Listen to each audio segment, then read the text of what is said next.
The John, Anik, and Kenny Florian podcast. John, Anik, and Kenny Florian. I f***ing love them.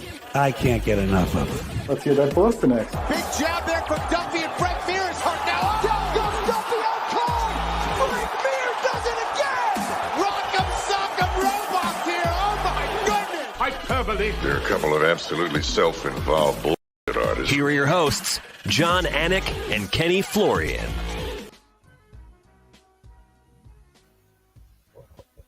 Live on a Sunday, no less, February 18th, 2024. It is episode 468 of the Anik and Florian podcast presented by DraftKings. You can find us on the DraftKings Network, DraftKings YouTube channel, Anik and Florian podcast YouTube channel as well. But we're very excited to be live with you. Our UFC 298 recap beckons. Ray Longo coming up in about 30 minutes. So Ken Flo doesn't really ever let me hear his Boston accent. You just let it go in the pre-show meeting there. I'd like you to bring that to the airwaves a little bit more if you could. I mean, what's the inspiration? Seems like you're in a good mood tonight. Are you tired, kid? You're in the bean, kid. What are you doing? Dude, we're here at the fucking Fairmont Copley Plaza, right on St. James Avenue, Boston, Massachusetts. And yes, it's a really nice, historic Boston hotel right here in the hub of the goddamn universe, right? Rooms, though, could be redone, huh, Jay, right? This place a fucking pit. I mean, this carpet looks like 1978, the year I was born. So the Boston Harbor Hotel, it is not, but it's nice to be here. I'm here to shoot a DraftKings commercial tomorrow on the holiday. How's by you, kid? How's by you? Everything is good, man. A little chilly over here, but so much to talk about, man. What a card. Just insane. Yeah, we really can't waste a lot of time, so let us get into it. And if you are in Spain or in Georgia, you got a UFC champion now, Ilia Topuria, the fifth undisputed UFC featherweight champion in promotional history. And he does it with about as many style points as you can produce, Ken Flo, right? The knockout with a fateful right hand comes at 3:32 of round two. We got a new champion at 145 pounds, an incredible result here Saturday night. Yeah, and I don't think a lot of people saw that coming. When you have a guy like Alexander Volkanovski, who has been so dominant against so many other great champions, right? Jose Aldo, Max Holloway. These are guys that are absolute legends, and Volkanovski was able to go out there, unseat them, beat them, whether it was rematches or whatever. He was able to prove that he was one of the best pound-for-pound fighters in the world. And you had this guy, Ilia Topuria, who came in here extremely confident. And I think that it took people by surprise, so much so that it took Alexander Volkanovski by surprise.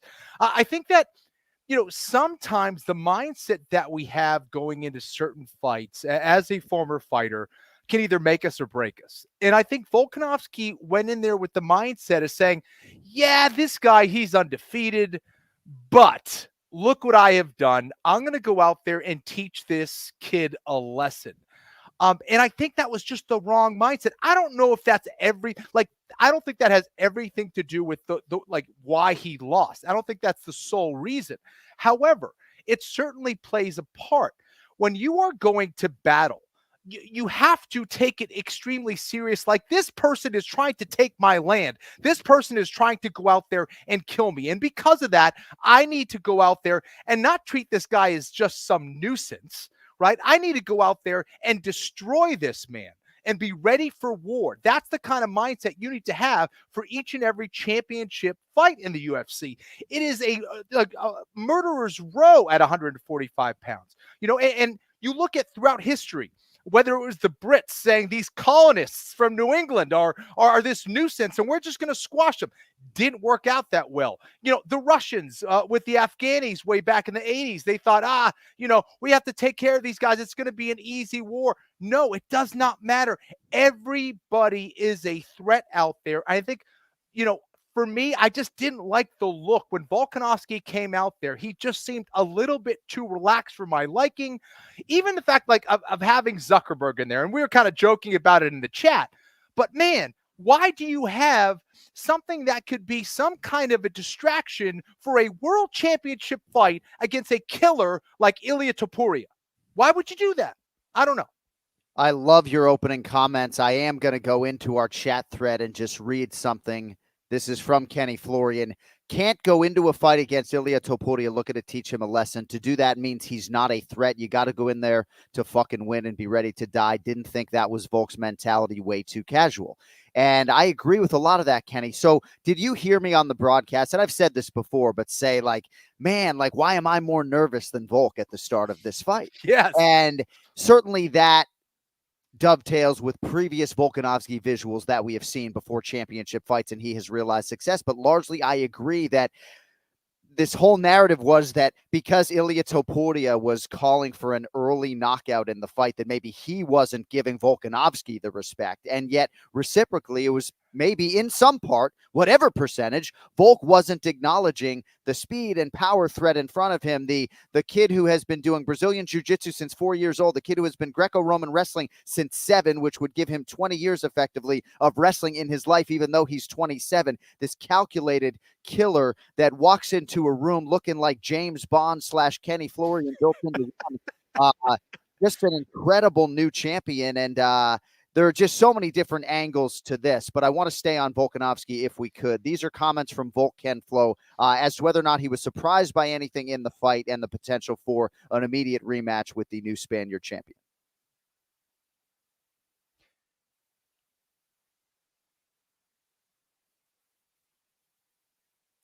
Live tonight, so if that you would be powerful, obviously. We knew not to be on the cage there and let him catch her there. So again, he did. He did a great job there. So there's not much I can say other than congrats to him. But obviously, I've been a champ for a long time, and I want that rematch. So it's that's something that it needs to happen. So, I've been reigning champ for how long? I've been a bit of a company man. I've backed up on short notice and, fought Max 3 times, you name it. I've done it and I've been champ for a long time. So I think I deserve that, and it's going to be different next time. Thank you, Cody. So we're going to table the rematch for a second. I want to stay on this fight. So biggest area of danger, I would think, against Ilia Topuria would be on the feet. And I know this fight was early, but Volkanovski, I think, did win round 1 on all 3 judges' scorecards, and he was realizing some success in round 2, which maybe is neither here nor there. But to what extent did you expect Volkanovski to wrestle versus maybe Topuria to wrestle, right? Like, it didn't seem like Ilia was going to be wrestling necessarily, even though he's very gifted in all realms of mixed martial arts. Did you think Volkanovski would have mixed in the wrestling had this fight gone on a little bit longer? I would hope so, John. I think that sometimes when you have success, even within the fight itself, that can actually hurt you, because Volkanovski was doing a great job keeping him on the outside. And I think he said, I got this. I'm good. The problem is he got away from his kicking game. And as he mentioned, he did get trapped against the fence. Here's where I saw the problem, though. It was the way he was pulling back. It was a shot. It was a right hand that was available from the beginning of this fight. He was pulling straight back, and that right hand was available. When you are going against a very sophisticated operator like Ilia Topuria, this guy's going to start to figure you out. And I think that's what was so impressive. I want to get into 5 things that really I could highlight in a little bit. But, if you're going against a very difficult adversary, it needs to be a multi-front attack. It needs to be an attack on various fronts. You can't just go against some guy and go, I'm just going to use my jab and that should be able to get it done. No, this is the UFC at the highest level. And these are not chumps. These are guys that are very, very good everywhere. This is a kid, as you mentioned, who's been training since he was probably a toddler, right? I mean, from wrestling to jiu-jitsu to striking. This kid is the real deal, man. And I don't think Volkanovski realized how good he was until he was waking up from that fight. And, he comes in with, this cockiness, right? He comes in with the tattoos. He looks like a bad guy. He looks like a villain in a movie. And I think people underestimate his intelligence and how he is really playing chess from before the fight starts to after the fight. Right? This kid, the things that he says, he knows exactly what buttons to push. He knows exactly what to say. This is as prepared of a fighter that I have seen in a very, very long time, John. Dude, I sat down with Ilia Topuria last December, and I've spent a lot of time with him just in fighter meetings and such, and he's not cocky, right? Like, certainly he can lean into cockiness as opposed to confidence. Maybe arrogance is a better word than cockiness, but I just feel confidence. I feel ultimate respect, right? He shows up on time. Like, I mean, yeah, I guess maybe him taking the belt, even when our lovely listener and UFC staffer Heidi Dean was like, come on, dude, he still took the belt for his pre-fight photo shoot, and certainly doesn't have to change the Instagram bio. But a few things before we get into year 5. We have some sound from Ilia Topuria as well, but one inconvenient truth about mixed martial arts, maybe different than other sports, is that you realize your biggest paydays oftentimes towards the end of your career. And like if you're a Major League Baseball player, you're probably playing for the veteran minimum in year 15 or 16. Right. So staying active for guys like Alexander Volkanovski and Israel Adesanya can be wildly beneficial as far as your bank account is concerned. And those guys, at least Izzy, I know, isn't necessarily tied to a singular result the way maybe George St. Pierre would be. But GSP would never be turning the fuck around quickly after concussive losses, right?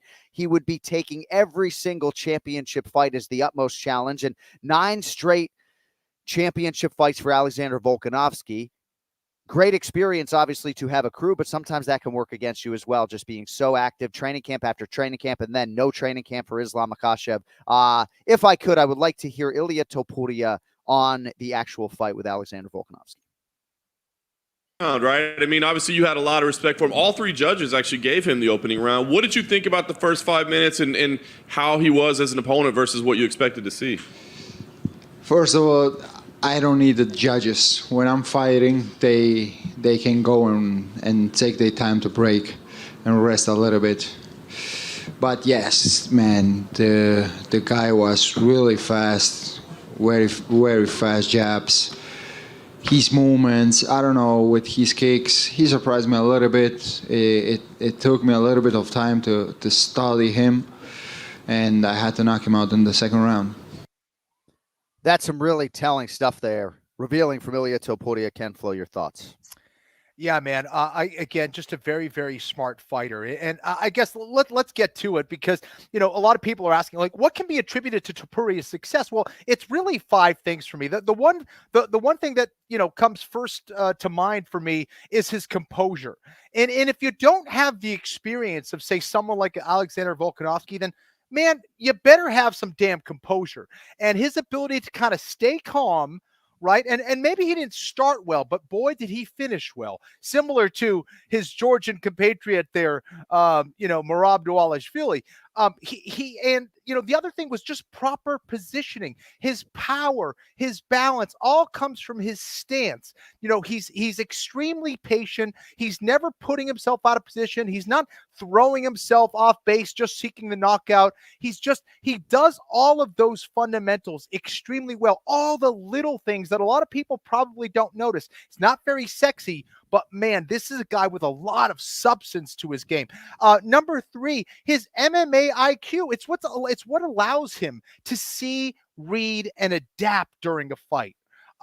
He wasn't winning in the beginning, but he saw some vulnerability in Volkanovski. And once he gets you up in the up against the cage, and this is something we've seen before from Topuria, he is an absolute assassin. And that's where he was able to capitalize. Not only that, to further highlight his MMA IQ, he has a ton of weapons. This isn't just a guy he's got power. No, man, he can kick, he can punch, he can elbow, he can take you down, he can submit you. We've seen his resume and what he's done to guys.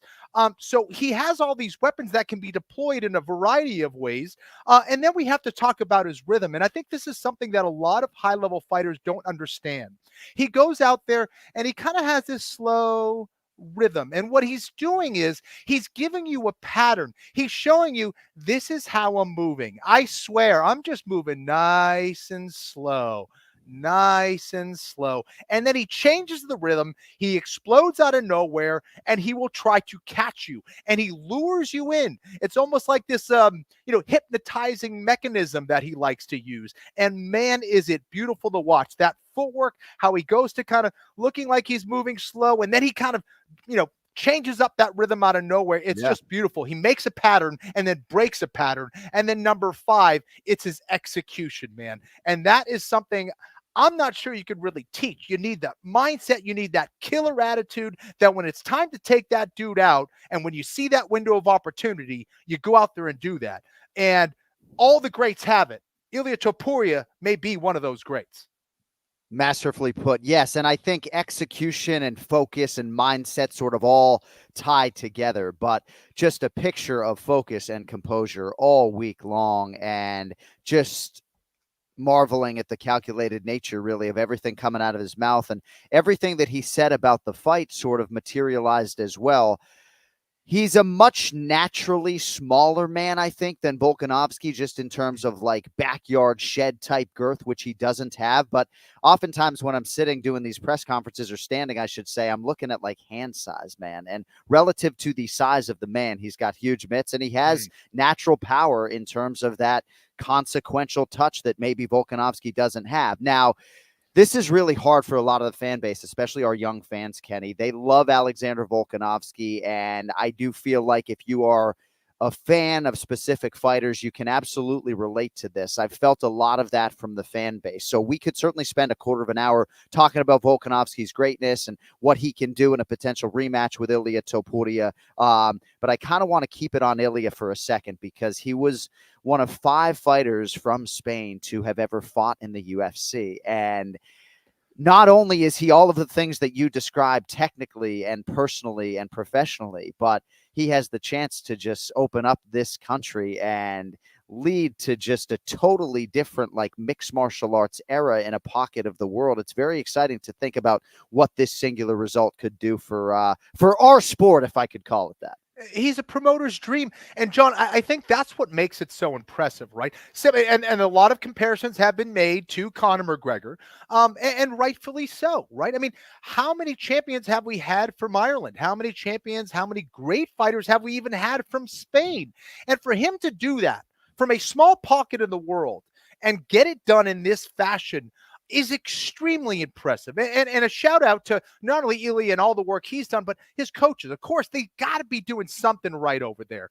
So the fact that he was able to do that is just very rare. I think that what is very interesting and very difficult to do is to be the first to do something, right? To be the first to go, no, I can break that 4-minute mile. And doing that for the first time, mentally, physically, to execute that for the first time is extremely difficult. And for him to break through, it's just amazing. And for the UFC to go, hey, we have a new market now. We have a star in Spain. Yeah. We could bring an event there eventually. I don't know if it's going to be that next one. If it is, that would be huge. But I think at some point they will do that. They're going to open up a huge market to see all of the people, the stars of all stars out of that country, you know, whether it was Nadal or all the great soccer players that came out to support him.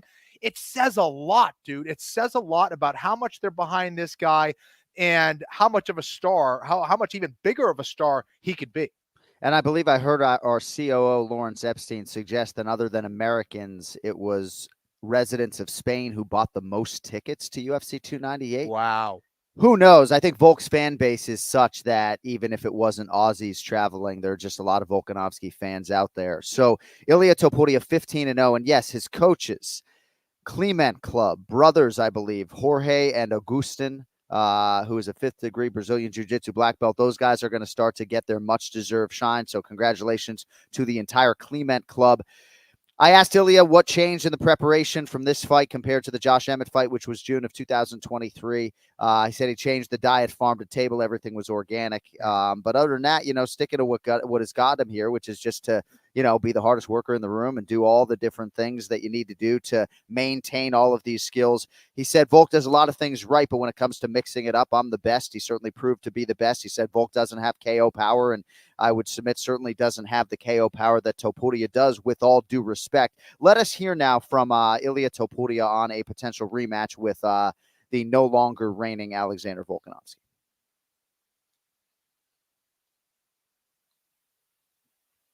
In a rematch, whether it's next or not, maybe you fight somebody else first, but given how great he was as a champion, do you believe he deserves a rematch with you at some point? So he's such a good person, and to be honest, at this point, I'm like, okay, I'm going to give him the rematch because he's a good person, but at the same time, it's time to move on. It's time to clean up a little bit the division, It's time for the new generation to have new challenges, new faces. And I think I will be looking for that. But to be honest, my job it's to fight. Whoever they're going to tell me I have to face and fight next, I will be there, so... See, right? Another reason to just really admire this kid. Certainly when he was talking about Brian Ortega or Yair Rodriguez or Max Holloway not getting a title fight, part of it is because he wants to help usher in a new generation of featherweights, right? I know a lot of people get upset when I inject the name Movsar Evloev into the equation because I don't think that is going to be the first title defense, but on merit, you can certainly make an argument. Evloev is undefeated, right? He's had wins over guys like Diego Lopez, Arnold outright. Like Evloev definitely has a case, but Volkanovski has the case of all cases, Kenny, right, Flo? I mean, he's been the champion since 2019. Even if I don't necessarily like a quick turn and rematch for Volkanovski, I'm not saying he can't win the fight. I think he has a great chance to potentially win a rematch. But I just kind of want to see him in some super fights at 55. But what are your thoughts on a potential rematch, and do you think that is going to be next? It could. Listen, I think it's certainly the most profitable for all parties involved. And I definitely feel like Topuria understands that. And this is the kind of stuff, that is rarely combined, is that businessman mentality and that fighter mentality. And Topuria, he's got all of it. And I think he's a master at trolling guys too. I mean, he goes out there and goes, Ortega, no, I'm not going to give him the shot. Like he's just ruling over the division already. He was saying this before he even had the belt. He's like, nah, Ortega's not at my level. Yair Rodriguez isn't at my level. Max Holloway. No, he's insulting these guys. And he'll throw these little things in there. Do I think he actually believes that? No, I think he's there to piss people off. And I think he understands that the more that people call him out, the more options he has. And I think the more attention he's going to bring. If you have 4, 5, 6, 7, 8 fighters talking about you all the time, they're doing your marketing for you. Yeah. This guy's brilliant. And, but at the same time, let me stay on that though for 1 second. Go ahead. Right? Because part of his issue is guys like Yair Rodriguez and especially Brian Ortega have not been that active, right? Mm-hmm. Like if Max Holloway win or lose, that's the guy who I think certainly could be there if Volk couldn't be there to fight Topuria. I think it's going to be Holloway or it is going to be Volkanovski. But Movsar Evloev might be like the more difficult fight potentially, right? I don't know if it is or not, right? Like, I just like that the new champion has an appetite for the challenges that might be the most difficult, even if they're not the biggest names. Sorry. Yeah, no. And at that press conference, I know he was kind of, dissing Evloev a little bit, saying this guy hasn't finished anybody. Maybe if he goes out there and finishes somebody, we could do that. And I think that's not only a good thing for Ilia himself to go, all right, this guy is, proving himself to be elite now, but also for the UFC. I mean, I think it's a way, we've talked about this a lot, as far as your highlight video, how are you building it? Do you want it, you being on top of guys, scrambling, controlling them, or do you want a bunch of knockout highlight reels to promote the fight? Right. Evloev just doesn't have that, if we're being honest. So, I think Volkanovski makes the most amount of sense. And here's the other problem. So many times, the same things that make us so good at what we do is also can be our crutch, can be our weakness. And with Volkanovski, this guy isn't going to say no to a fight. And if he says, yeah, I'll fight him, but he's got to turn around in 3 months. And now we have 2 back-to-back knockouts, one against Makhachev, another one here. Yeah. And, the fact that Topuria basically saw Volkanovski in some ways at his best in round 1, knows exactly how to kind of get it done now. Not to say Volkanovski can't make certain adjustments, but, I think for Topuria, he's fighting Volkanovski at an opportune time for him. I mean, he's coming off of 2 knockout losses in a row. Yeah. I think it's to Volkanovski's best interest to actually hang low, take it easy, let him fight someone else, right? Recover from this damn knockout, and come back better. But Volkanovski is that fighter that isn't going to say no to an opportunity. Right. And also in this game, he also probably understands this might be your only shot. Yeah. Right? Crazy things happen. You can get injured. Other things come into play. Some other 145-pounder comes in to make things interesting. So Right. I don't know. We'll see, man. It's very, very interesting what happened on Saturday night with this Topuria win, man. It is a tricky thing, but certainly for Alexander Volkanovski, you want to inject your name back into this equation, right? Even though you and I maybe think he should take some time off and idle for a little bit, right? But you just never know what could happen. He told us in the fighter meeting, I trained as if Ilia Topuria was as good as he says he is. And you know that Volkanovski, even if he's not always putting in 100% of the right work, right? He's always working supremely hard. And as far as his chances in a rematch, perhaps they would try to game plan a little bit differently and maybe try to mix things up with the wrestling early on. Mm-hmm. I really do believe the most intriguing matchup right now is Max Holloway and Ilia Topuria. And I know Max Holloway has business with Justin Gaethje for the BMF belt at UFC 300, right? But you talk about just the gravity of a rematch, right? Topuria versus Volkanovski 2, heaven forbid, in Spain. It's fucking enormous, right? But how big is Topuria versus Max Holloway? It would be huge. Man, I think that it would not be the best of matchups for Max Holloway, in my opinion, at this stage of the game, just because I think that Max, listen, if he's going to get hit with some of the shots that he got hit with against the Korean Zombie and some of the previous shots, and he's going in there against Justin Gaethje, and he goes in there and wins, I have to assume he's going to eat at least a couple shots from that man, Justin Gaethje, right? And those are like, even if you don't get knocked out, those are things that are going to scramble your brain. Max Holloway has been in the octagon for a very long time. And these aren't just like casual pitter-patter fights. Holloway is a warrior, and he's been in a lot of wars. And to eat a shot against someone like Topuria, I'm not sure how well it would go. Holloway isn't going to quit, right? That's for sure. Yeah. But his body may do that before his mind. And I think that this is a fight that Holloway should take, but it's one that he should take with extreme caution. Yeah. And I know he doesn't do a whole lot of sparring these days because of his past and all that stuff. Holloway is a legend who would deserve that shot, but I just don't like that stylistically at this stage of the game. Topuria is at his absolute best right now. Actually, I don't think he's actually at his best. I think he's got a lot more room to run as a mixed martial artist. That's what makes it so scary. But man, he's not short on confidence. He's not short on skill. Going out there and decimating someone like a Volkanovski, I just don't see a whole lot of tough matchups for him. Evloev, as you said, is a very interesting one because here's a guy that can certainly take him out of his element with his wrestling and control. But I don't see that happening for the next one. So no, I agree. Just amazing. Yeah, I agree. And part of it for me is that Evloev and Topuria were booked to fight each other in 2022, and it didn't happen. So, I feel like it's interesting from that standpoint. Would Topuria at that point in time have gotten by Evloev? And I think most of the fan base maybe would suggest he would have. Max Holloway right now is the number one contender. And certainly if he beats Justin Gaethje, it stands to reason that he would get a title fight at 55 and stay there. And he looked fucking big and strong at our Q&A, I'll tell you that. So, Yair Rodriguez has fought for the interim belt and won it, and then he lost to Volkanovski. Brian Ortega has fought for the belt as well. Then you have Movsar Evloev. Arnold Allen right there, but he lost recently to Movsar. Josh Emmett. Calvin Kattar is fighting Aljamain Sterling at UFC 300. Now, if Aljo submits Calvin Kattar in round one, I don't believe Aljamain Sterling, there's anything he can do to get an immediate featherweight championship opportunity with respect. Calvin Kattar's a Boston kid. I don't know if that helps him or not. If he is able to knock Aljo, the former bantamweight champion, out in round one, does a fight between Ilia Topuria and Calvin Kattar make sense? I'm just not sure Kattar's going to go from number 8 and leapfrog guys like Evloev or the winner of Yair Rodriguez and Brian Ortega.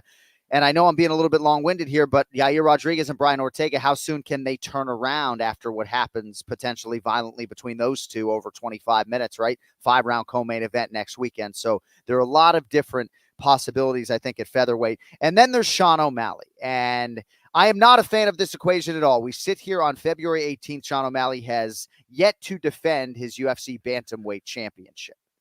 So if he beats Cheeto in title defense number 1, should Sean O'Malley be afforded the opportunity to become a double champion? I would submit to you, with respect to my boy Sugar Sean, that no, the featherweight cupboard is not bare. I would not do that. What do you think? Yeah, my brain is scrambled with all these 145 options. All these options at 145 pounds. Sean, you want to inject a guy from 135 pounds? I don't. Now? I don't. My goodness, you're giving me a headache. No, I know you're joking, but dude, no, listen. I think it's interesting in a lot of ways. I do not think that is something that should happen. But listen, when you're a big name like an O'Malley, and for Topuria being the larger man at 145 pounds, I mean. I don't think it's going to happen for the next one. But if you see a guy with that kind of name and that kind of following, you're going to start doing the math and going, I can make this amount of money. Maybe. Yeah. But so I think he's going to try to take someone else out at 145 pounds, probably Volkanovski in a rematch at some point. And then after that, who knows? But I did have Aljamain Sterling's name in here. I think that's interesting just because Topuria does want some fresh blood.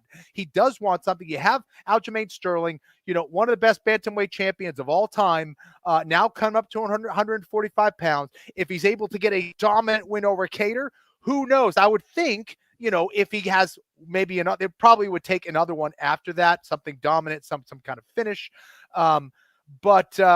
Yeah, dude, there's just a whole lot of options for this man right now.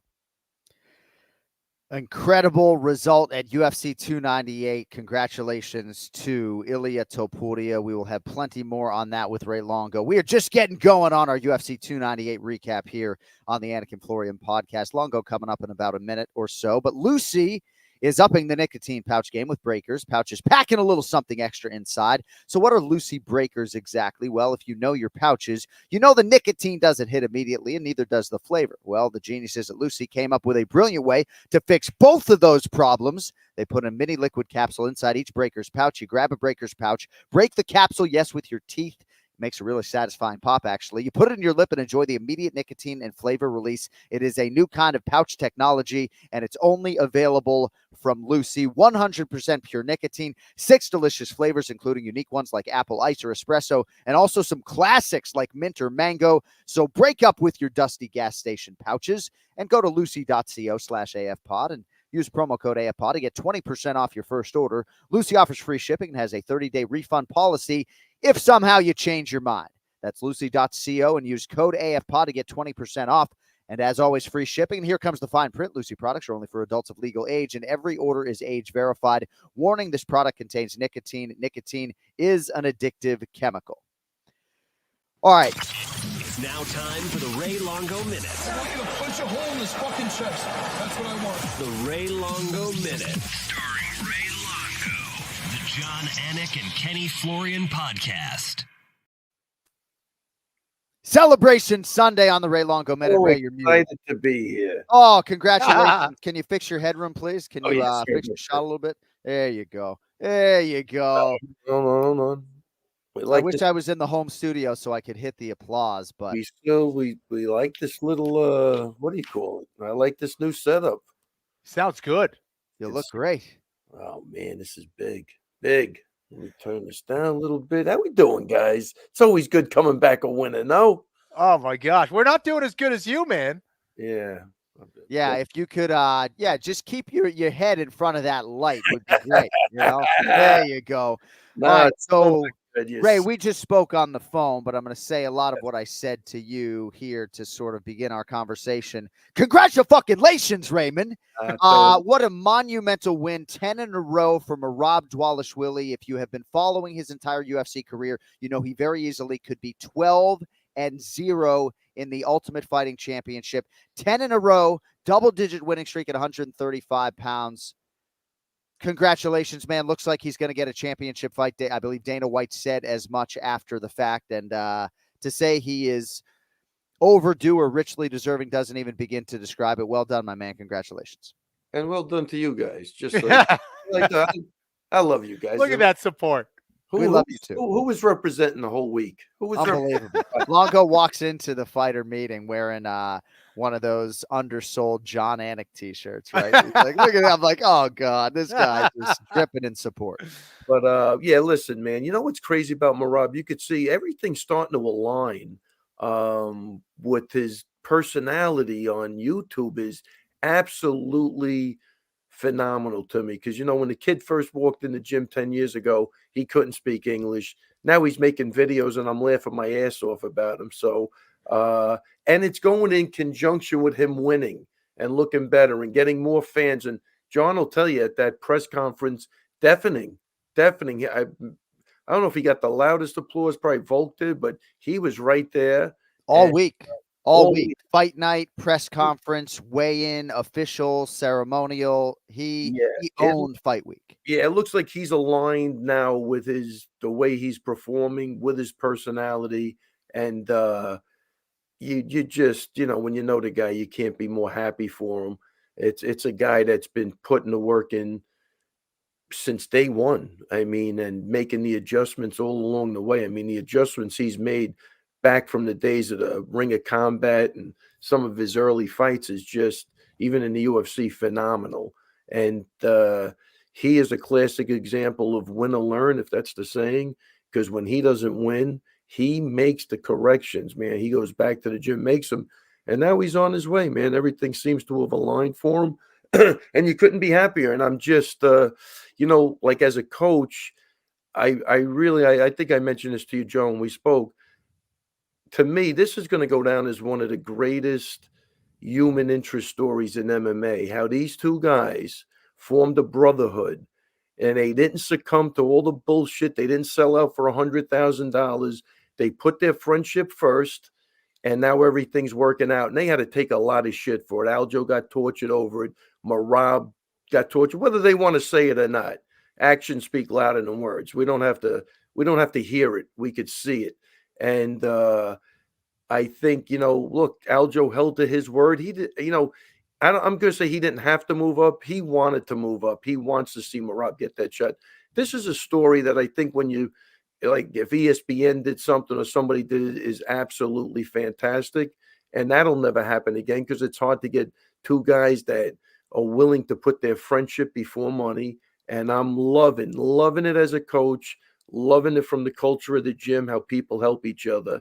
And I don't think people will get that because, you know, Aljo really is responsible. You know, he really worked his wrestling with, I mean, you could ask Merab. It doesn't have to come from me, but it wasn't two guys in the same gym. It was two guys every day in the same gym for years. And both, I mean, you guys, Kenny, you know, with teammates, even I'm sure there's guys on the team might be rooting against another guy if they're in the same weight class. Who knows? It's human nature. But for these guys to hang tough like that, the way they did against really insurmountable odds, I applaud them. I think it's something they'll carry with them for the rest of their life. This isn't a long-lived career. And I think, to me, those are the important things in life. And I think they're demonstrating it. And I couldn't be happier. Forget all the winning and all of that stuff. That's secondary. But they did a great job. And they're both getting what they wanted. Aljo was a dominant bantamweight champ. And now Merab's on the come up. And even if it ended tomorrow, it's a great story. Ray, I think what's most impressive about this fight was the fact that Merab beat Cejudo, I think, even easier than Aljo beat him, right? I mean, just the pace that he puts on people, his ability to come back after round one, like that didn't even happen. It's just unreal. Like Cejudo was whiffing on shots and just looked so awkward because of that pacing and striking and wrestling of Merab. Like this is an Olympic gold medalist who was being dominated in the takedown department by Dvalishvili. Listen, man, we've seen it. We've seen it in the past that happens. But look, the conditioning, if you're a Henry Cejudo, you're going in there knowing that this guy has weaponized cardio. You might not have experienced it, but you're hearing about it. You're seeing it. He holds the takedown record. All the wrestling guys, they don't want to expend energy to get what they have to do. This kid doesn't care. You see this guy laugh. He's having a great time. You know, when you love what you do as much as he does, he's not fighting. It's like a guy going to a concert and enjoying himself. It really is. The first 10 minutes was like a warm-up. That was like his warm-up. And then he was settling in round 3, and Cejudo was just dead. Yeah. Dead. If that was a 5-round fight, I have no question in my mind he would have got the finish. He finishes it. It's so demoralizing, and he's getting more confident each fight as each fight goes on. But I don't like the 3 rounds fights. I was telling John, because I think he slipped in the first round, more of a slip. I got to go back and look at it, but it wasn't like he got totally taken down or whatever, but he got stuck on his back and he lost that round. He got clipped with the left hook, but you know, I don't like that, because now you have to win the next 2 rounds for a guy like Merab too, who, you know, if he had another 4 rounds, you know, the way that I wouldn't even have cared about the first round. So it was a bit, you know, concerning, because again, you zig when you should have zagged in the second round, and somehow you end up on the bottom for a minute and a half. You may lose that round, you know, even though you're not getting beat up. So he, you know, like you said, he's just going to get stronger and stronger. The guy's smiling. He's got the guy over his back like he's carrying an infant. You know, like when you get home from a long trip, you bring the kids inside, and he's laughing. He's looking. That takedown was nasty. I mean, it reminded me of Matt Hughes against Frank Trigg when he picked him up in the air and kind of walked across the octagon. Like, I completely own you now. It was very, very similar. But Hughes wasn't laughing. This guy was right. You know, Hughes just got kicked in the balls. He was probably. This guy's having a great time. It's just so refreshing to see, and everything. I don't know. It just was you know, it was just great. It couldn't happen to a nicer guy. And, you know, Dana kind of said he's getting his title shot. Sorry about that. And, you know, I hope he holds to his word. It sounds hyperbolic when sports announcers say, you know, I've never seen anything like him. And I think the only time I've capped a fight saying something like that was, you know, have you ever seen anything, or have you ever seen anyone like Justin Gaethje? And still to this point, I have not seen anyone. But Kenny and Ray, Merab is like truly one of one. I mean, there is absolutely no point of comparison in the gym. You know, if any fighter on the roster could fight a 15-round fight, it's absolutely him. And guys like me who live in this fantasy world about like untimed rounds, Merab's certainly your champion in most equations there. He could get sniped by Sean O'Malley, but the conditioning, the commitment, the genetics, the ability to compartmentalize this huge high pressure sport and just go out as if he's going to a concert, picks up the Olympic gold medalist. That had to feel good. I don't even know where to begin with this guy, but now as the fan base effectively eating out of his hand as well. I mean, you should have seen Mark Zuckerberg and the other celebrities and the way all of the VIP fans reacted to this fucking guy. And I have long said, the guy leads the league in mixed martial arts offense. What exactly is the problem with his style, right? If you don't love my promotion of Movsar Evloev, well, Merab's certainly more exciting than that guy with respect. Right? Like, the guy's non-fucking stop. Entertains at press conferences, entertains at weigh-ins, in fight, before the fight, when he gets hit, when he's doling out the offense. The guy's the fucking man. Yeah, and John, the way the stars have aligned, and he did, like, again, I look, to me, he sat back and he supported Aljo. He waited for his turn. If you ever talk to him, he breaks it down very simply.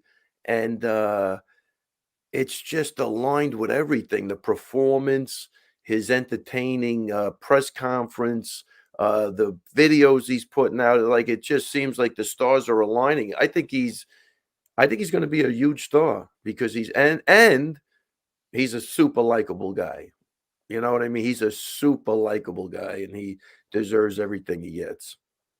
I feel like everything about him, man, the energy is infectious, right? The way that he talks, the way that he moves, the way that he fights. I mean, it's just like, how much energy does this kid have? He's like my 2-year-old running around back here. You can't control him. You can only hope to contain. It's unreal.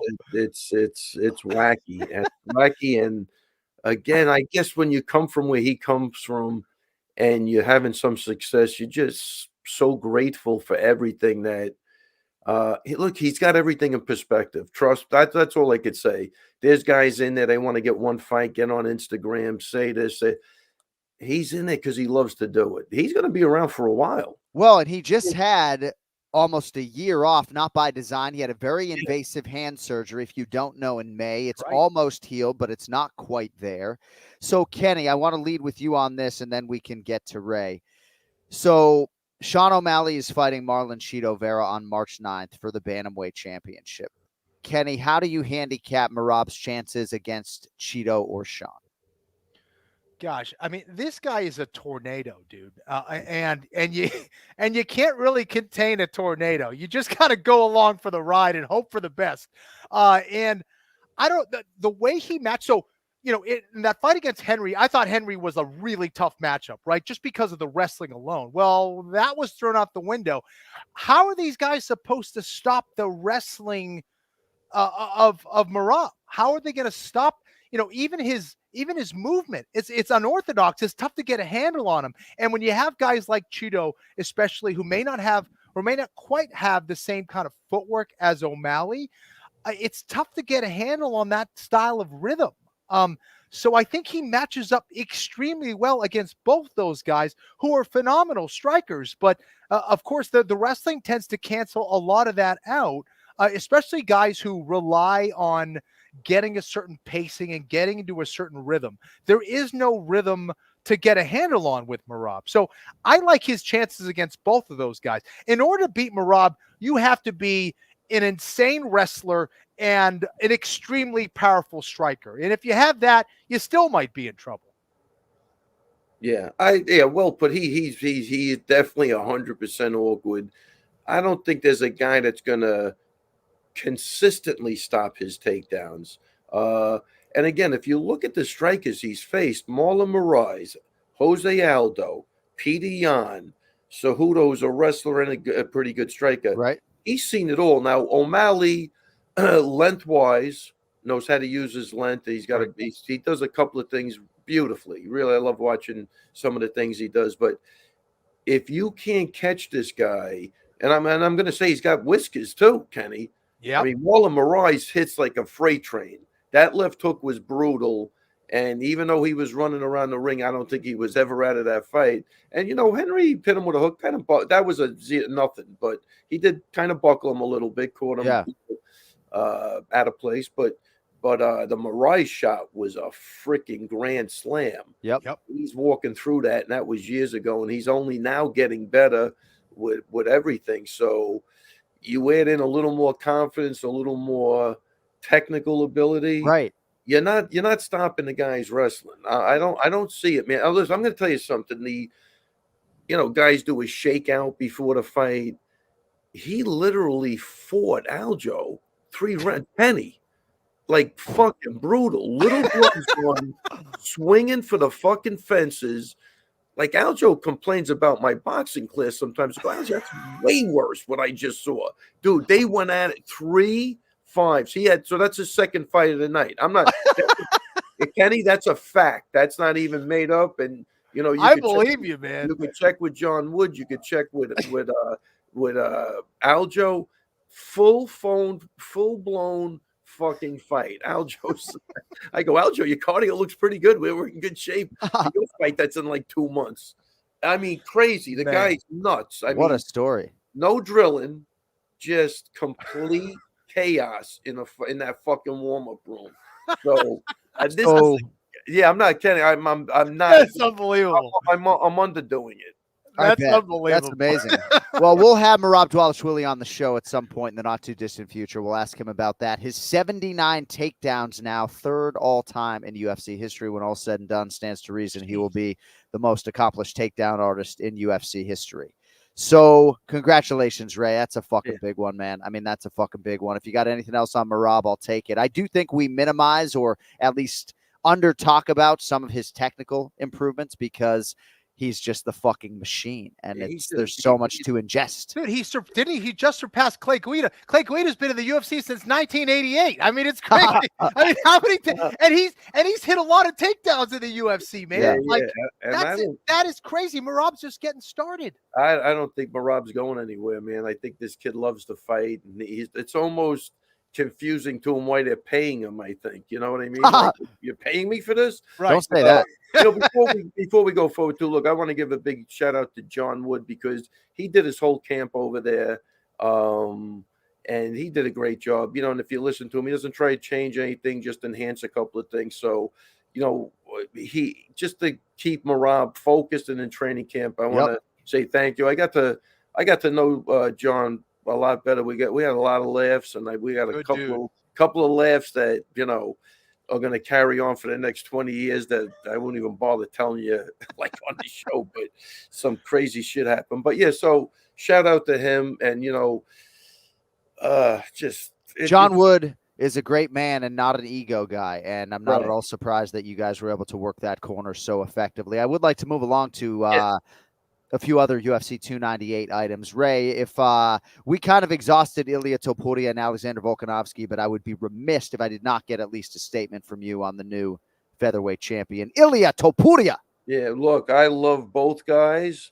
I didn't really see the fight going like that, but he kind of made that look easy. I didn't understand. We were watching the fight in the back. I think I knew what Volk was trying to do, but I don't know if it was the right tactic. I kind of looked like he was trying to, bang that right arm up with his shin maybe, and if he extended it, catch the liver. That's the only thing I could think about. But you took a guy that's like a Mike Tyson, is like kind of he could go in there and he was trying to be Muhammad Ali. I thought it was that part I didn't like, but I love all of those guys. His coach is phenomenal. I always love seeing him. So I feel horrible for Volkanovski because I love both guys, and I hope they give him a rematch. But this kid Topuria, confident. I tell you, these Georgians, what a big night for Georgia, man. Yeah. And the love with him and Merab. Look, I'm a human interest guy. You really are. You really are. At the end of the day, man, it's like, what's that saying? Be the change you want to see in the world. That's wow. That's what I want to do. And I love seeing this. You know what I mean? And, be the change you want to see in the world on a Sunday night from Ray Longo. I got to move on.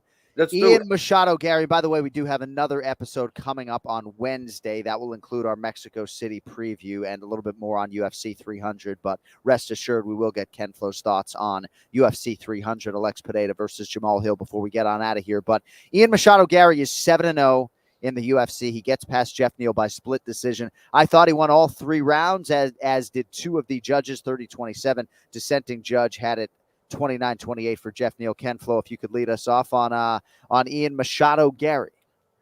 I thought it was a very good performance. I think he fought exactly the way that he wanted to. He was able to keep Jeff Neal on the outside. Anytime Jeff Neal was trying to kind of crash into him and look for one of those big shots, he was doing a good job covering up, firing that knee right down the middle. I thought his footwork was really frustrating Jeff Neal early on. I thought round 2 was pretty close. But Ian Gary's slick, man. He's a slick operator as well. Just very tall, long for the division. You could see that Jeff Neal just kept kind of taking a lot of breaths during the round, being like, man, I can't cut off the cages against this guy. He was looking for the big shots. He was trying to make it a brawl, and Ian Gary just wasn't having it. And in order to do that, you need long-range weapons. You need good footwork. He was using that really well. I think for a lot of the Ian Gary fans out there, maybe they were looking for, him to try to get a finish against someone like Jeff Neal. But Jeff Neal, he's a very experienced veteran. He's very tough. He's got a good chin. And anytime you get a win against a high-level guy like Jeff Neal, I think it's a great thing. Ian Gary continues, I think, to improve and adapt. Like he shows different aspects of his game, which shows that he is versatile. He's kind of like a chameleon. He can fight you in a few different ways. And overall, I thought it was a pretty solid performance from him. I think a couple of those rounds were pretty close. I would like to see him pull away a little bit more. But, man, Jeff Neal's very, very tough.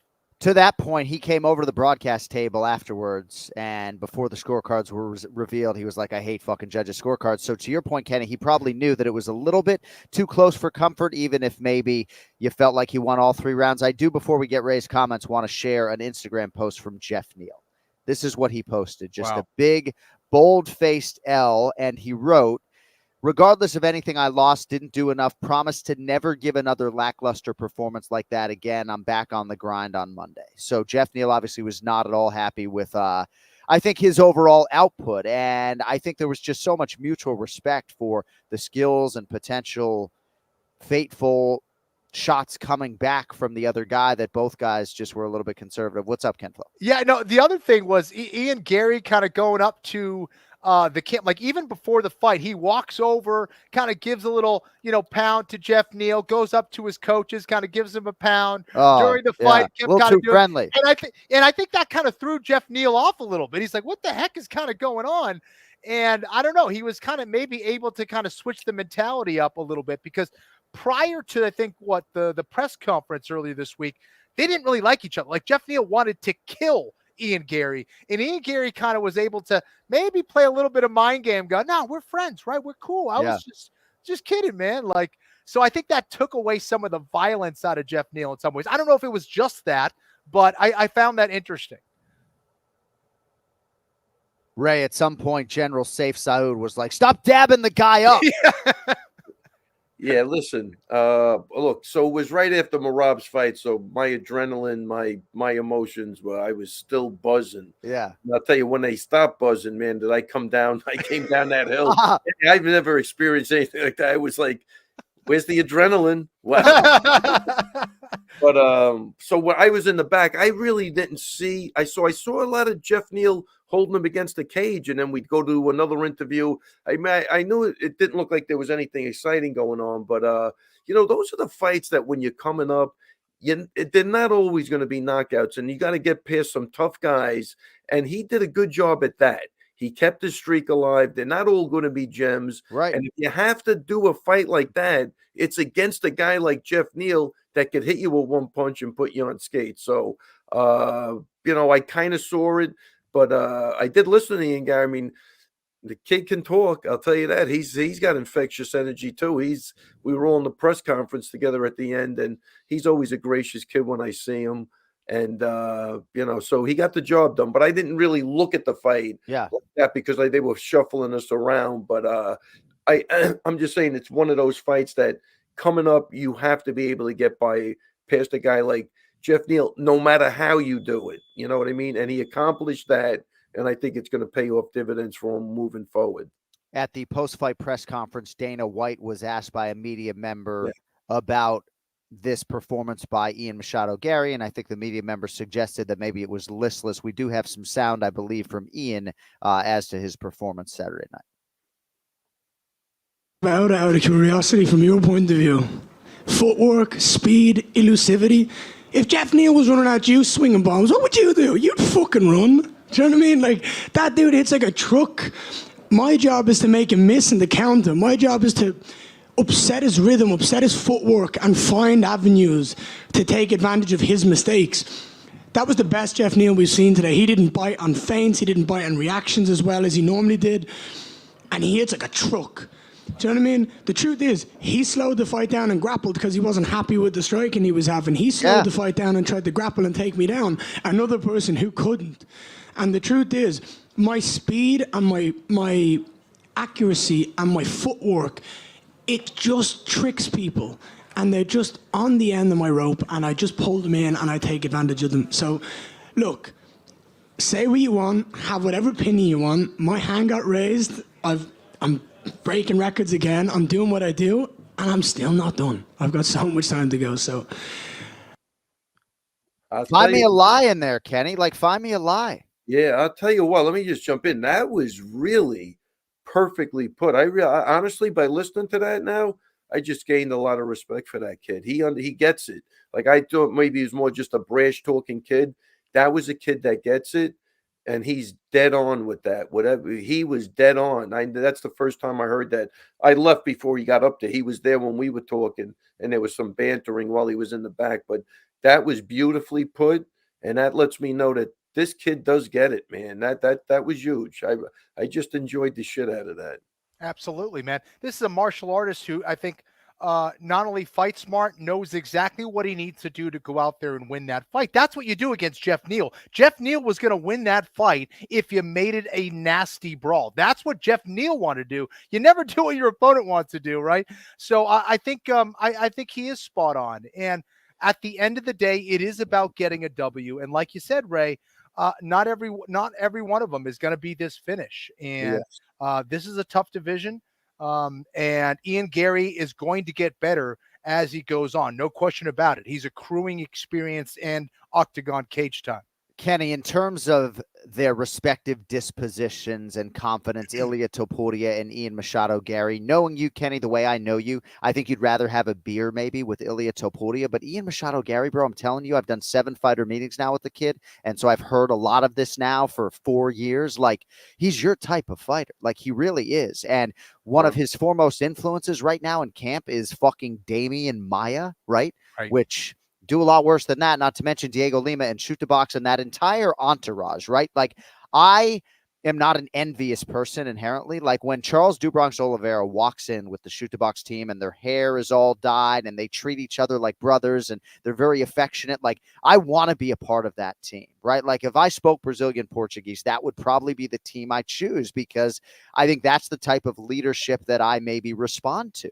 And I don't know, I just have a lot of respect for Ian. I can understand that he's an acquired taste, but even Ray Longo, who fucking loves mixed martial arts, is obsessed with this stuff, right? Like, even tonight, he's learning just how perpetually misunderstood in a lot of respects this kid is. No, and he's always listen. I'm listening. I treat people the way they treat me. He really always is gracious whenever he sees me. But that was different, man. That he broke down that thing, that he gets it like that. I just learned a lot. That was impressive, because some guys just, they don't get it, but they might hit hard or they might do one thing good, but it's the whole puzzle isn't there. He spoke beautifully on that. So, Kenny, Ian Machado Gary has called for a fight with Colby Covington, and we sort of knew this was coming. I think it makes a shit ton of sense as a co-main event, either underneath Conor McGregor and Michael Chandler, or a co-main event on a pay-per-view. What do you think about all that? I love the call out, man, for a lot of reasons. First of all, it shows his confidence because again, on paper, you look at Colby Covington, his style is the guy who, he uses his hands to get in on you, take you down, control you, use ground and pound. Not a whole lot of people are clamoring for a fight against a guy who can wrestle like Colby Covington, and a guy who's going to talk a lot of shit for months upon months leading up to a fight, right? I mean, it's like, you got to deal with this guy. No thanks. But so it shows confidence on that level. It also shows that, here's a fight where he could truly be the good guy, right? It's that perfect, match of the heel and, the golden boy from Ireland. So he knows how to build this as a businessman, as a fighter. So I love it. I love the call out. I think that fight makes a lot of sense. Will Colby accept that fight? I'm not sure, but I like it. I like where his head's at, man. I think that's a good call out. It also speaks, Ray, to something Dominic Cruz talks a lot about, passing these myriad stylistic challenges en route to becoming champion. And Ian Machado Gary, he doesn't want to beat Colby Covington and fight for the title. You know what he wants to do? He wants to beat Colby Covington and then fight maybe like Bilal or Shavkat or one of these other guys, right? Like, still, he understands what a loss maybe could do, but he wants to build his career the right way. I heard him say this week with Sean Sheehan, I believe, like 3 more wins before a title fight, which would make him fucking 10-0 at the UFC, right? I don't know. I just have a lot of respect for his ability to tune out the noise, to execute, his appetite and passion for martial arts improvement. I don't have enough good things to say about him. Yeah, it's funny. Kenny, I think Kenny, that was genius, because, he was quiet at the press conference, John, right? He didn't say much, so if you feel like the fans may be turning against you, what better way than to fight a guy that the fans are going to be.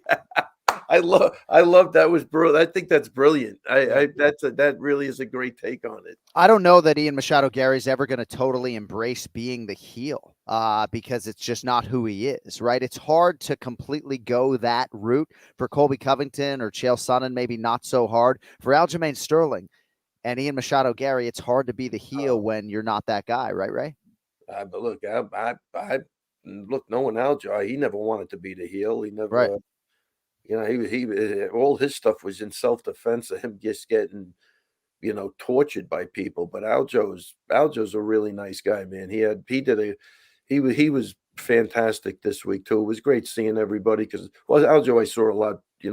He's been at the gym, but He's a great guy, Aljo. He's a Yeah. great guy, and he's whatever. But yeah, he doesn't want to be the heel, and that's not who he is. If he has to play it a little bit, Yeah. that you could tell the guys that are really good at it. The Kobe's, the Chaels, like it's natural for them. When a guy tries to do, I think that was the problem I had with like Ilia at the press conference. He kind of was trying to, go that route. I don't think he's that guy. He's just a nice guy. You know what I mean? So I think now that you saw a little change, now that he's the champion, I think he's going to conduct himself in a totally different way. I think he just knows how to sell a fight. And as Kenny said earlier, Topuria just knows maybe which buttons to push. And, but then immediately he's respectful, when he addresses Volkanovski. And I think Topuria really, for a 27-year-old, does a masterful job of sort of playing both sides of it. I promise we will get to Robert Whittaker here in a few minutes. We've got about 10 more minutes with Ray Longo. But I just want to know, when Anthony Fluffy Hernandez kicks off the pay-per-view against Roman Kopylov, are you in the back watching that fight, Ray? Yes, I was in the back. And I had Kopylov in the dressing room, and he looked good warming up. All right, so let's get into that if we could. Go ahead, Ray. Hernandez, you can't kill him. He's like the guy in the Chuck Norris movie. You got to throw him in the well. You can't kill him. He comes back and he gets you. I saw him. Me and Aljo saw him when we got off the bus getting back to the hotel. They can't kill you. They try. He always gets a little tuned up, but what a great fight that was for him, man. And he seems like that's the first time I ever met him, and again, so he seems like a great guy. So I wish him the best of luck in the future. But I got to see that. That was, I thought, a phenomenal fight for him against a guy. I'm sure he was a underdog in that fight, right? Roman Kopylov was the underdog. Anthony Fluffy Hernandez. It's interesting because a lot of people really like the value on Kopylov, and yet money just perpetually kept pouring in on Anthony Fluffy Hernandez. At one point, he was like minus 188, closed, I think, closer to minus 225 or minus 250. Oh, so they did have that right. Kenny, Anthony Fluffy Hernandez was a Brazilian Jiu-Jitsu purple belt when he submitted the credentialed Rodolfo Vieira. He is a brown belt right now. What a fucking stud, huh? Dude, I love his style, man. I'm so upset because I had him in the parlay, and then I scribbled out his name and decided to switch things up. I got way too cute. I should have made an individual bet on him. But, his style is a problem, man. He is like a damn badger when he gets in on that body lock or on your leg. Not only is he like a badger, but he's crafty as well. He finds a way to win, and he was entertaining, man. I loved it. He was working on the choke, but once he had it under the chin, he was just smiling, just kind of nodding his head. He's like, no, I got him now. And Kopylov, he's been on one, man. He is extremely dangerous on the feet. There's no question that he hurt Hernandez at least 2 or 3 times to the body, but Hernandez just kind of let that smile and goes, all right, I'm going to keep coming. He was like Wolverine out there, man. It was awesome to see, and to do that kind of in his backyard, that's about as good as it gets. So to do that opening of the main card of a huge pay-per-view, we're going to see more of this guy. And I think the UFC is going to start to use him more and more, and maybe some of these main event fight night spots, or use him again in a pay-per-view, because they know they have a guy that is not only skilled, but he is game as hell. Yeah, I think Anthony Fluffy Hernandez is going to get a UFC main event next, and that was sort of what he was talking about in our fighter meeting. But congrats to a really good dude who now has more successive wins than he does children. The father of 4, Anthony Fluffy Hernandez, has won 5 in a row.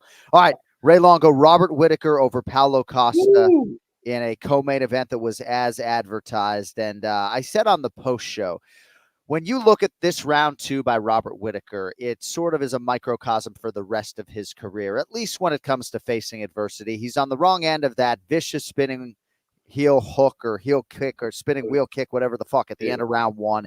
And actually, it looked like it was Paulo Costa's ankle ultimately. That I feel like if it was the hook, the heel flush, might have been good night. But, dude, Whittaker's response in round 2, just the stuff of legends for the future Hall of Famer. Ray, what do you have for us on the co-main?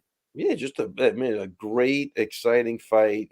Kind of Whittaker 100% won, but kind of no loser. I love when Costa shows up and he fights. You know what I mean? Because, man, even his head kicks, Kenny, fast and powerful. You know what I mean? Forget the spin, just the regular. Yes. For a big guy, he gets it up there. That was a great fight. I don't think anybody, that disappointed nobody. And Whittaker, for being around as long as he's been, still a stud. Great win for Robert Whittaker, and a good fight for Costa too. I enjoyed the shit out of that fight. It wasn't, with that, and that was a unanimous decision. Yes. It was, yeah. I mean, it was just a really good fight, but Costa showed up to fight, but it was the other guy's night, and he had to weather that wheel kick to the head, and Costa just couldn't handle those blitzes, Kenny. He would just charge him, and just that. I think that was the difference. He had no answer to that. But great fight, man. Both guys. I didn't think it was going to even go down like that, but that was just a super great fight. Yeah, Whittaker didn't leave the dog back in Australia, man. He had that dog with him. Yeah. Dude, I mean, it was an awesome fight. I think the other problem was I think Paulo Costa doesn't make the best decisions during fights. Like, I think that there's times where he kind of wants to showboat at the wrong times, kind of thinks he's doing better than he actually is at times. And I don't know. I don't know if the narrative, what's actually playing out in front of him is what's actually happening during the fight. Like, there were a couple times if he threw 2 or 3 more punches, or even 1 or 2 more punches, and with some of the attacks that he was formulating against Whittaker, he could have won that fight. And I think he thought that maybe he was in control when he wasn't. Yes. And Whittaker, man, to come back, especially on the backdrop of that DDP fight, right? The Dricus du Plessis fight was one of those disappointing fights, because I think for a lot of people who are watching it, I think we knew that Whittaker had more in him. And I don't think Whittaker realized the kind of fighter and the kind of dog that du Plessis had in him. And for him to come back in this fashion against Acosta, who I thought looked, despite the issues that I talked about, better than he has in maybe ever. And I think he took this training camp extremely seriously, and Whittaker was still able to get it done.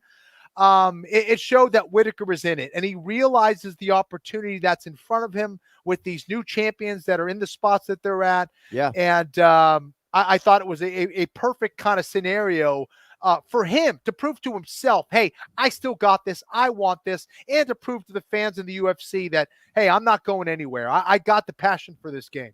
Yeah. And sorry, John, go. No, you. You're the star of the show. I tell you, I think it was a good enough fight where I don't think Paulo Costa lost anything. I still think he's right in there, because, like, again, it's more like what Kenny's saying, which is interesting. I do believe he thinks he's ahead when he's not, and that's where he's making the mistake. Because when we were in the back, I was like, you know what makes this fight great? They both could take each other's punches, and they're throwing. So this is going to be, I knew in the first round, this is going to be a good freaking fight. So, but it's, and again, Whittaker won the fight, but I'm saying this in a weird way. It's not that Paulo Costa lost. I'm agreeing with Kenny. In his head, he thinks he's doing enough, maybe because he lands some big shots, but the other guy was kind of outstriking him. And again, the blitzes, maybe they weren't the most powerful thing. So, look, like Kenny, you're sparring and the guy's getting off, but you're not really feeling anything. So you're still having a good time, and it's not like there's anything. Wow, that was a bad shot. You have to make an adjustment, and I think you're spot on with that. And I think, it's funny because it's not a technical thing with Paulo Costa, but somebody's got to get him in between rounds and goes, look, I don't care what you think. You lost that fucking round. You got to win this round, because at the end of the day, I don't think the fight is going to do him any damage, because I thought it was a really good fight, but just Whittaker won. But it was exciting for everybody. I thought it was a great fight. I'm excited to see, I'll put it this way. I'm excited to see both guys fight again. Yeah, well, in 2024, you can't feel good about any close round in MMA. You kind of have to assume I lost it, and you got to go for it. There's never a time where you can get comfortable as a coach or a fighter in today's mixed martial arts world. You just can't. No, and it's critical. That's why, I don't put a lot of emphasis on the coach, because ultimately it's the fighter. But those are the times you need it, when you got to say, because even Merab, after the first round, you lost a round. You know what I mean? You got to get now. Maybe that was pretty obvious, but who the hell knows? But you still got to light a fire under the guy's ass and get him to win those next 2 rounds, and that's where it becomes critical. And you got to be honest. I didn't hear the corner work in between Costa and the other guy, but I think he is a type of guy that thought he won that fight because he didn't get hurt. and he was throwing and he was stepping in, and he buckled Whitaker. And sometimes when you buckle a guy like that, you rest on your laurels. You think, you look for the same thing, or you think that's won the round or could win the fight for you. And that's not the way it goes. And he kind of just got out hustled to me. And I think it was more the way he interpreted that fight. I think that's a really, really valid point. Whitaker won 30-27 on one of the three judges' scorecards, even with that kick at the end of round one. So it just goes to show you, not that Robert Whitaker dominated Paulo Costa per se. I'm not at all suggesting that. Costa got a lot of things done, but, one judge had him losing all 3 rounds, and this was a title eliminator of sorts. And I do think Dana White said that when you get Paulo Costa to show up, he delivers. And because he lost this fight and now is no longer really on a championship trajectory, maybe this results in him turning around in a few months because he needs to try to get back on the horse. And I think you could do worse than Paulo Costa versus Anthony Fluffy Hernandez in a UFC Fight Night main event. All right, Ray, final thoughts on UFC 298 before we let you go. Oh, final thoughts. Anaheim brought it, man. Your guy had a lot of love there. I tell you, great night. It made the trip coming back a lot easier because I had to go all night. I couldn't sleep. I had to just get on the plane at 6 a.m. Thank God I slept on the plane. Yeah, same boat. What was that? Same boat. I'm in the same boat. First class? We were up front. We had my brother in row 28. Thank God I had the bed because I woke up and we were landing. So it saved me for today. Amazing. But look, big night for Georgia.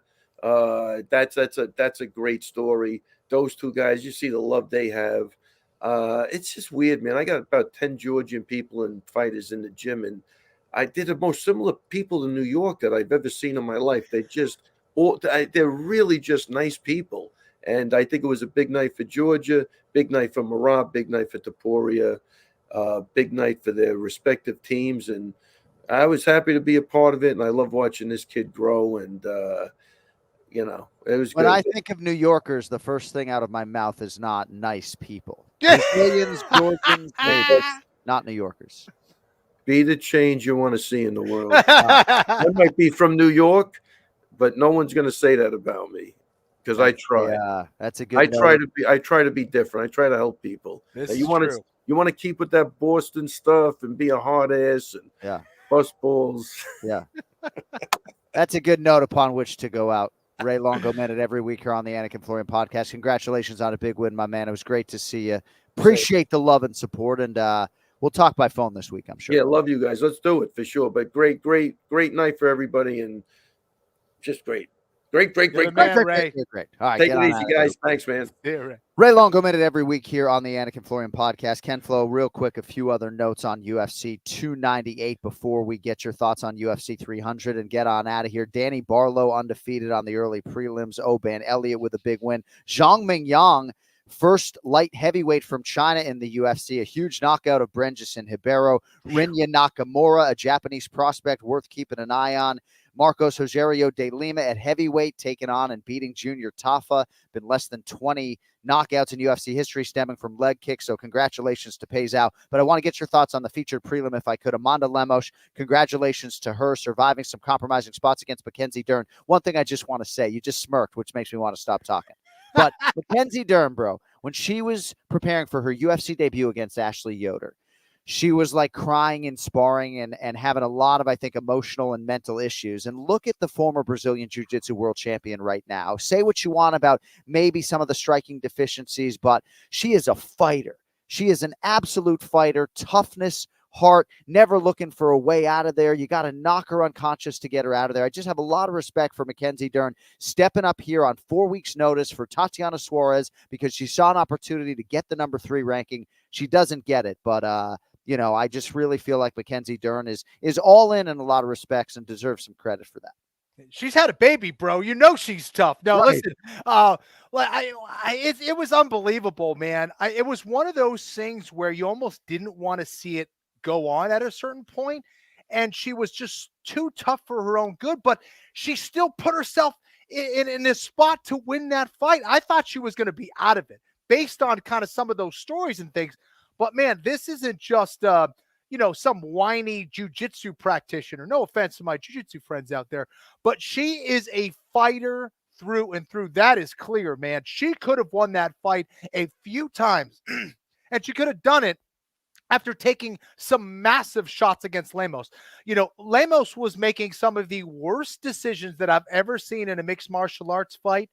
But she can crack, man. There's very few people in that division that can hit as hard as Amanda Lemos. And it was just confusing to me. Here you are, you have this huge advantage on the feet, and you are going to the ground. In fact, chasing the fight to the ground against perhaps the most dangerous woman on the ground in the UFC. This is a multiple-time Brazilian Jiu-Jitsu champion who is known for a very sharp Jiu-Jitsu game. What were you doing? So for me, as someone who picked Lemos, I was having a heart attack watching this fight. Sure. I mean, I was sweating watching this because I know just how damn dangerous and how tough Mackenzie Dern is. So to me, it was extremely exciting. I didn't like it, but man, it was exciting. But Lemos just has to fight smarter. To me, she had so much energy running through her, so much emotions running through her. She could not help herself. And if you want to get back at the top, and if you want to fight someone like a Suarez in your next one, no. That is not going to be your path to victory or your path to getting back to a championship trajectory. So hopefully she learns from this, because man, is she talented. She is so talented. She is so good. She is so powerful, but she cannot continue to make decisions like that at the highest levels of the game here. You just can't. But I think you put it well, man. Mackenzie Dern is so tough, but she still has a long way to go when it comes to her striking game. I thought she hit a beautiful double leg, in the fight. So she is improving. I know she's working on her wrestling now. Great to see, great to hear. But just needs to put it together and link that striking into her takedown game. If she does that, man, she can come back. But I don't want to see her take too much more damage like that in her next few fights. And just want to say, sort of in putting a bow on UFC 298, to all the fans in Orange County and all the fans who came to Anaheim far and wide, you all just elevated UFC 298 to such an extent. Certainly the avid fans knew how great a pay-per-view main card this was on paper. But there has been so much noise, and rightfully so, about the depth of UFC 299 and the main event for UFC 300, that this pay-per-view wasn't getting the shine that it deserved. And man, did it deliver. I think over-deliver even in some respects, perhaps. And it's interesting, too, for me. Like, a lot of people will say, oh, who you rooting for? And I have rooting interest on both sides, but largely I'm rooting for, like, the most wild shit to happen. And certainly, an Ilia Topuria flush KO with a right hand of Alexander Volkanovski is pretty fucking wild. So UFC 298 one for the history books, and memorable to say the least. All right, before we get on out of here, and don't forget another full-length long episode for you coming up on Wednesday as we preview UFC Fight Night in Mexico City. Brandon Moreno and Brandon Roybal. UFC 300 has a main event for the undisputed UFC light heavyweight title. Alex Pereira in defense against the former champion Jamal Hill. Now, when we were all trying to get predictive when it came to the UFC 300 main event, a lot of us felt like Alex Pereira was the champion most likely to headline, but it didn't necessarily seem like promotionally they would want to do the Magomed Ankalaev fight, and it certainly didn't seem that Jamal Hill, who had surgery for a torn Achilles in August, would be ready by April 13th. But Jamal Hill is confident that he can knock out Alex Pereira. I think it's a fantastic main event when you add it to the rest of the depth at UFC 300. I'm really sold. I know maybe there was some novelty fight out there that fans were hoping for, but to me, Kenny, whether the promotion cuts my paycheck or not, UFC 300, Pereira versus Hill, that's fucking good enough for me, man.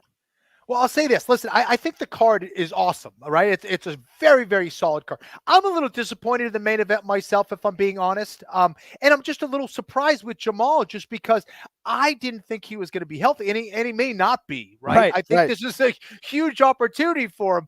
The problem is Alex Pereira's got to be licking his lips right now going, wait a sec. So this guy's coming off a Achilles.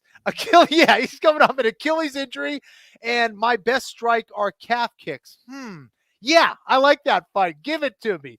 Feed me.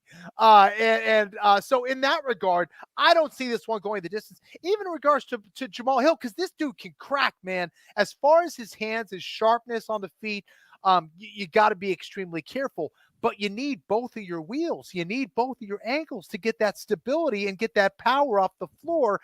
I'm not supremely confident he's going to be able to do that. If he's able to pull this off, John, I will say this, it will be one of the craziest comebacks off of an injury that I've ever seen. If he's able to pull this off, that's the story, right? If he's able to do that, that would be unbelievable, especially against an absolute murderer like Alex Pereira and that style. So, I mean, yeah, I think it's going to be a great fight. No question about that. But from a name standpoint, this is a fight for the hardcore fans, the guys who really know the sport. Yeah. But from some of the maybe the casuals, no offense, boys, and girls, I think maybe they kind of wanted maybe a bigger name here, but still a fantastic main event. And maybe I'm too insulated when I suggest that Poatan has become this massive star, and maybe he's not quite there yet, but it does seem to me like he certainly qualifies as the A side of a UFC 300 main event. And I do think Jamal Hill is one of the more underappreciated former champions on this roster, just in terms of his natural gifts and his overall mixed martial arts skill. I just worry about him not having ample time to prepare. Of course, I worry about the leg kicks, but I wouldn't be surprised if Jamal Hill, said to the promotion, I'm going to knock this dude out, and I'm going to do it inside of 10 minutes. And maybe I'm not going to be able to play the long game, because Jamal Hill has shown you against Glover Teixeira that he does have that dog in him and he can play the long game. So I just wonder how his training camp is going to be, just given that wheel and how recently he had that surgery. But that is your UFC 300 main event. We'll have more on that coming up on Wednesday. Thank you to everyone who indulged us live. The replay will be up full length on the DraftKings YouTube channel, clips on the Anik and Florian Podcast YouTube channel. You can follow the show at Anik Florian Pod. Thanks to Ray Longo, our producer, Cody Merrow. I got to get on out of here for Ken Flo. I'm John Anik. We will talk to you Wednesday. Until then, yo later.